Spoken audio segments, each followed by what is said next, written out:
Crawler by IDLES. I'm really Hmm. excited about this. 14 songs, 46 minutes long. And this is an album by the, like, punk-ish rock band IDLES. I did them in a music recommendations episode in 2020 because I talked about Ultramono, Ultramano. and a couple of Love songs it. are on there. Love that record. This album Thank is you for letting me know about it. yes, it's really good. Shout out Anderson for letting me know about IDLES. Um, Hey. but their newest album, in addition to being co-produced by want to say the drummer, but like a band member of the IDLES, is also produced by none other than Kenny Beats.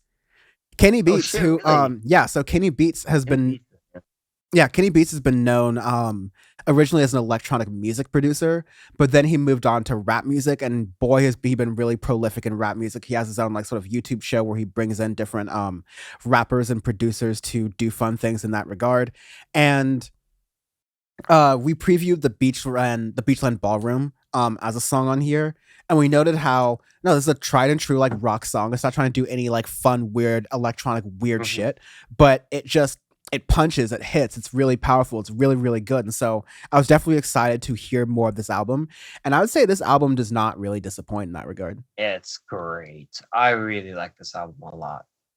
The way, our age-old tried and true conversations of rock is dead every year, what I have to say is, hey, you've got a lot of different mediums that you can make rock. Example, Yves Tumor, one of my favorite artists who makes experimental rock music. They do a lot of different sounds and stuff, and they're kind of on the front to me of what rock can sound like in the new decade, honestly.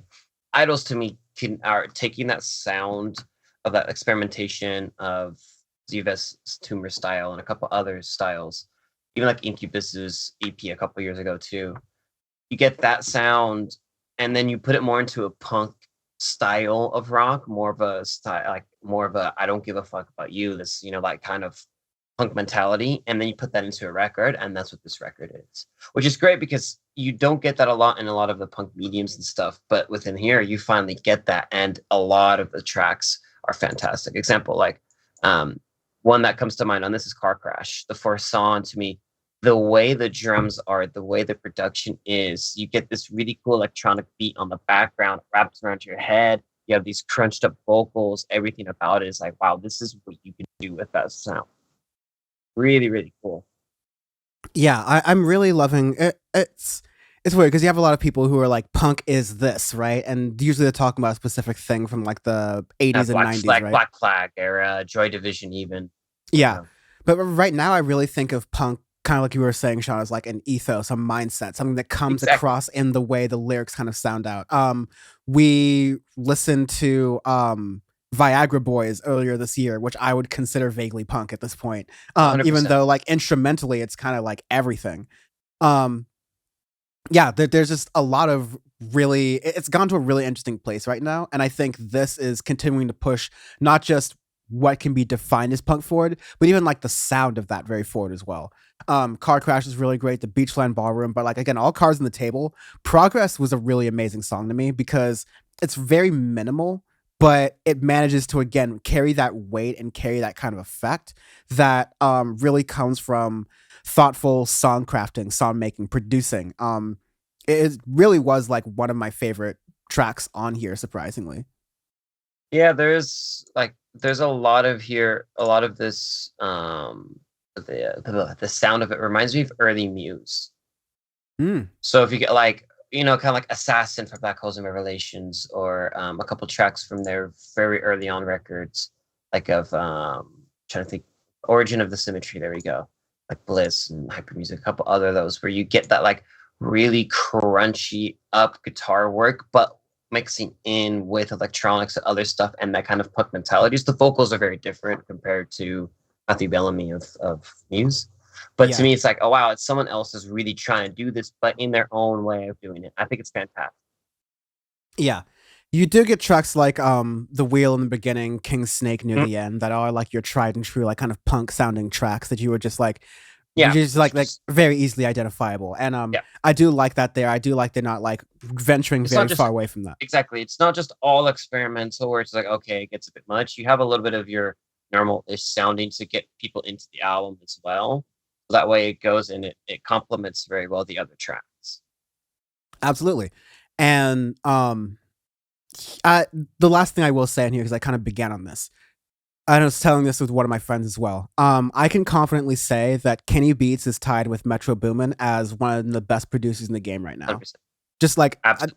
not just in like output, because like Metro Boomin at one point had a ridiculous, almost oversaturated output to the point where like not only were everyone trying to sound like him, but he was almost sounding like him too much.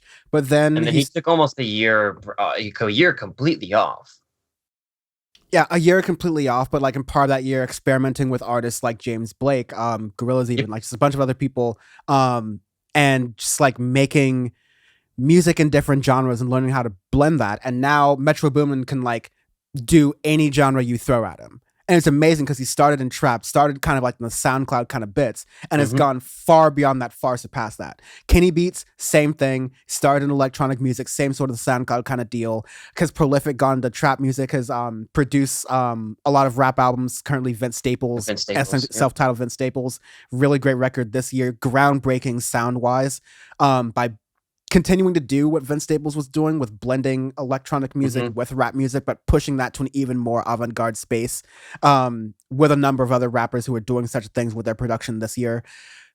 And now bring it to punk and doing that seamlessly, bringing in some of your electronic motifs into that, weaving it in seamlessly, not overpowering the band you're producing for. What can he do wrong at this point? I'm so impressed. To me, like the three best right now, if I think like I guess they say mainstream producers or producers that to me have the most impact on the music industry. You have Metro Boomin, you have Kenny Beats, and you have Toma Big Outler from Daft Punk, who does a lot of stuff with Phoenix, and he did one this year. I can't remember who it was, but it was more of a rock album too, where you have these producers that have such an array from not just sticking to one thing, like, you know, our whole conversation with Lana Del Rey and Lord and production on those records. But when you have producers that can have such a well-rounded like thought process of music and then such a well-rounded discography, you get these amazing records. Kenny Beats is just fantastic with this, and IDLES are very good. I really, really enjoyed this record. Yeah, I'm going to be listening to it a ton more. Actually, I think this is 100%. the record I listened to the most this week, candidly. You and me both, actually, which is funny. I thought it was going to be Silk Sonic. I was going to listen to that on repeat. I listened at least twice through, but IDLES was like, okay, let me hop in this. When I listened to it yesterday, I listened to it 3 times in a row, just straight up. I thought it was going to be Damon Albarn, and I listened to that like Silk Sonic and Damon Albarn about tied. But yeah, I listened to IDLES about 3.5 times. Yeah, easily.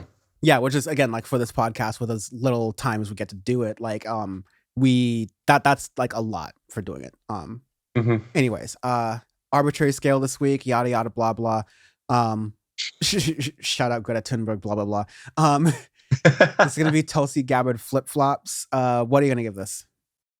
This is her trans athletes, like when she kind of basically conceded, oh, I'm not going to be elected president or through the Democratic Party. She just went ham on saying trans athletes, you keep you women, you can't do this and that, all that bullshit. And I was like, why is that why is that the sword you're going to fall on, girl? This is going to be my favorite Tulsi Gabbard like soundbite. Nothing as a meaning. Regime change wars. Because that was her like. Oh yeah, their whole thing was built upon fucking foreign policy. That was her meme that like simps like Jimmy Dore would say at like command whenever Tulsi Gabbard would like, you know, drop her Devil Wears Prada heels and say like, yes, all right, like regime change wars. And now you have Tulsi Gabbard who has no problem with approving all these like high ass Pentagon budgets and doing all these other like different things which would like increase our involvement in these wars, criticizing Joe Biden's Afghanistan pullout as though like, hey, you want to know what was a regime change war? The war in Afghanistan and Iraq. All right. What are you talking about, sister? Just make your own podcast. Leave office. Make your own podcast. It'll be great. Joe Rogan will. I will stop #no politics, but you'll be very safe in the hands of the IDW network. Barry Weiss will have a great home for you. She's probably going to be on that University of Austin shit. She'll probably be a prime note donor. I did not mention any of that in Power Report. Wow. Lucky them. All right. Anyways. I would have been Bam so mad.